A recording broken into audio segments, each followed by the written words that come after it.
Atenção Brasil, a situação do presidente Lula após o acidente é grave, é gravíssima. E o médico dele vai falar detalhes do que aconteceu e dos procedimentos que foram feitos e do que está ocorrendo com Lula nesse presente momento. Então fique conosco neste canal, pois nós temos também um recado referente a isso e à direita. O posicionamento da direita brasileira referente ao acidente do Lula. Então fique conosco, porque tem isso e muito mais. Já deixa o seu like e inscreva-se no canal.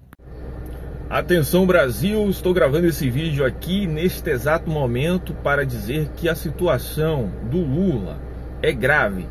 Lula sofreu uma queda no banheiro de sua residência e sofreu uma espécie de trauma aqui na parte posterior da cabeça. O seu médico irá detalhar toda essa situação para você, só para ter entendimento. Ele teve uma hemorragia cerebral, então a coisa não é tão simples assim, mas eu quero complementar, porque eu já fiz um penúltimo vídeo falando sobre esse acidente do Lula, que até então as pessoas não sabiam que era tão grave. Mas é preciso ressaltar o seguinte: você que é direitista, pense bem no que você deseja para os outros. O que nós precisamos enquanto direitistas conservadores é que tenhamos pessoas que nos representem de fato na esfera do legislativo, executivo e judiciário brasileiro. Essa deve ser a nossa maior petição mental e justamente a gente tem que trabalhar para que isso ocorra, entendeu?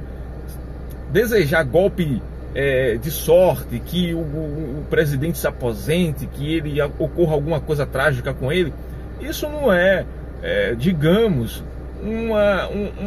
um posicionamento de um direitista, né? Nós não devemos nos ater a isso, mas que a situação do presidente Lula, segundo o seu médico, é grave e requer cuidados e cautela, isso é evidente. E ele vai falar aqui para você. Olha só. O trauma não foi pequeno, o trauma foi grande na região hospital. Tanto é que ele teve, inclusive, um ferimento corto-contuso, teve que dar ponto e tudo.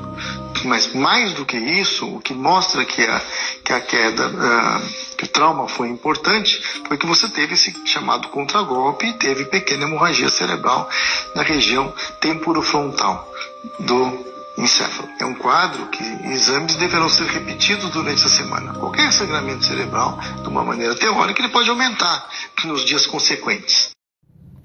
Então, minha senhora, meu senhor, vocês percebem que a situação é grave. Se você for analisar a idade do Lula, toda a pressão sobre um presidente da República, aliado obviamente, a fragilidade oriunda da idade, você vê que a situação não é tão simples. Tratar uma pessoa jovem é uma coisa, tratar uma pessoa idosa, e eu sei disso porque a maioria das pessoas que estão neste canal são pessoas idosas. Olha, eu sempre falo o seguinte: o fato de eu não concordar com a ideologia do Lula e a sua forma de pensar não significa que eu irei desejar mal para ele. Eu entendo as pessoas que estão revoltadas com o atual cenário.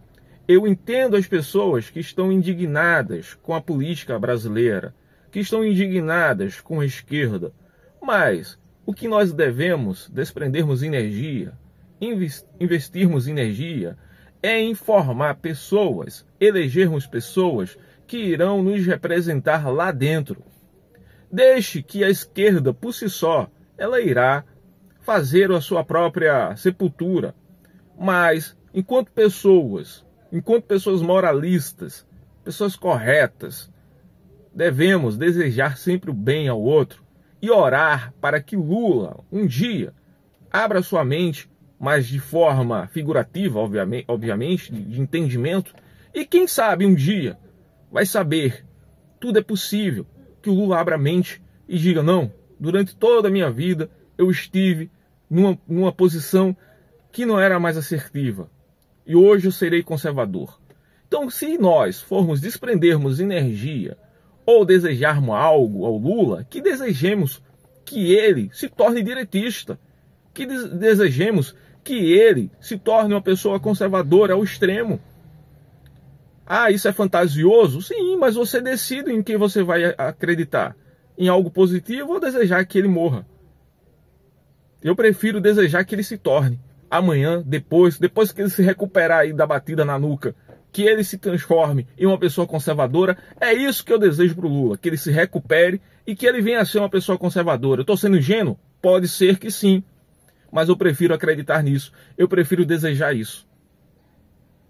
Então eu fiz um vídeo aqui recente, o penúltimo vídeo, o antepenúltimo no caso, correção, e tem uma enxurrada de comentários de pessoas desejando mal para Lula, né?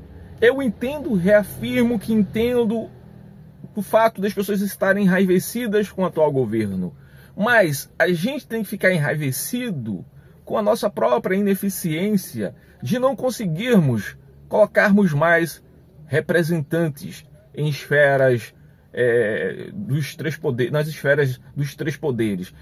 Essa indignação tem que partir de nós. Dizer o seguinte: a gente precisa eleger mais senadores para que nós tenhamos mais voz aqui na política brasileira e que nós, de fato, tenhamos a capacidade de dizer não a um cara da Suprema Corte que não está de acordo com os nossos interesses.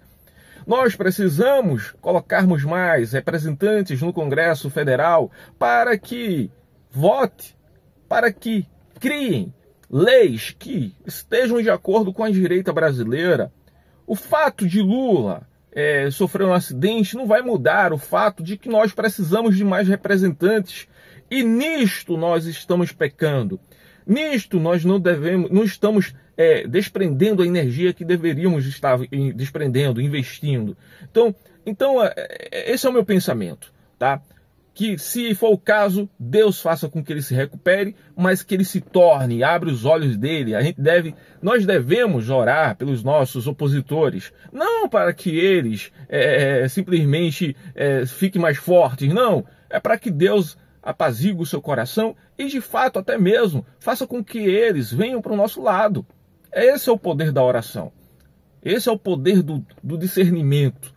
Não adianta dizer que é direitista e fazer o contrário daquilo que a nossa moralidade, nossos princípios e valores pregam. Se nós estamos enraivecidos com a ineficiência do atual governo Lula, que não é só apenas Lula, Lula é uma pequena parte de todo um sistema muito robusto, que até envolve outros países. Pois bem, se nós estamos enraivecidos com o governo Lula, que façamos o seguinte: vamos desprender essa energia, investirmos essa energia na formação de base de nossos políticos. Vamos também dar suporte e cobrar daqueles que já foram eleitos no Congresso, no Senado, para também que nós possamos formar uma grande base para o Executivo. Mas não esquecermos do Judiciário. Então, cabe a nós fazermos uma articulação política para que tenhamos vozes espalhadas por todos os três poderes. Então isso é o que nos bastará. Como eu digo, por que a gente não foca em colocar o máximo possível de senadores no Senado, sabendo que é o Senado que pode sim bater de frente com o Judiciário? E aí, equilibrar as forças. Então tem tanta coisa para a gente colocar as nossas energias, desejar ardentemente, trabalhar arduamente, que essa questão do Lula é uma questão particular dele, né? É uma questão que está à parte da política, embora que ele seja uma peça importante, mas é melhor desejar que ele se recupere e que um dia ele abra sua mente para o conservadorismo, para a direita, pois, para quem acredita em Deus, nada é impossível. Não se trata de ser ingênuo, porque de ingênuo aqui na política brasileira eu não tenho nada. Mas eu não posso também deixar a minha fé de lado. Sim, eu acredito sim que é possível você orar pelo seu opositor e fazer com que um milagre ocorra. É possível. Deixa aí seu like se você acredita nisso. Compartilhe esse vídeo e junte-se a nós aqui nesta família.